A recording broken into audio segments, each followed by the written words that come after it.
देश में कोरोना एक बार फिर तांडव मचा रहा है, लेकिन सियासतदान अपनी रैलियों और चुनावी सभाओं में व्यस्त हैं। किसान आंदोलन को देश का आंतरिक मामला बताते हुए सरकार के पक्ष में मुखर होकर बोलने वाले एक्टर्स और क्रिकेटर्स इन दिनों कोरोना संकट पर चुप हैं।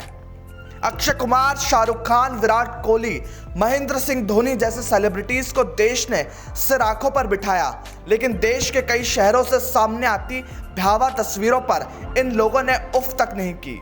ऐसे लोगों को टर्मिनेटर हरभजन सिंह ने मुंह तोड़ जवाब दिया। भज्जी ने ट्वीट कर कहा कि सब कुछ खात्मे की तरफ जा रहा, हमारे पास कोई उपाय नहीं, हमें गाइड करने के लिए कोई दिखाई नहीं देता, कोई उम्मीद नहीं दिखाई देती, अंधकार छाता जा रहा है, लोग मर रहे हैं, क्या किसी को कोई परवाह है? नहीं। हरभजन के ट्वीट पर लोगों की जबरदस्त प्रतिक्रियाएं सामने आई।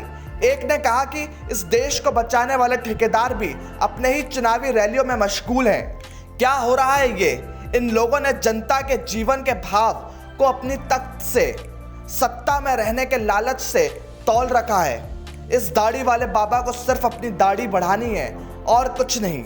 एक दूसरे यूजर ने तो गृह मंत्री अमित शाह की चुनावी रैली की फोटो को ट्वीट करते हुए कहा कि no we don't care Amit Shah.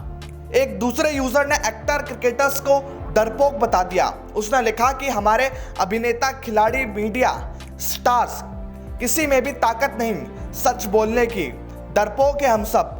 Bharat के प्रधानमंत्री जी, गृह मंत्री जी, सारे मुख्यमंत्री जी चुनाव में व्यस्त हैं, किससे केयर की उम्मीद है?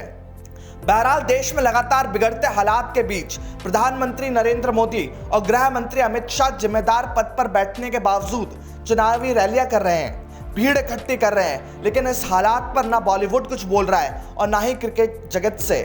देश के इस हालात पर कम से कम हरभजन सिंह ने तो चुप्पी तोड़ी। Bureau report, the fact India.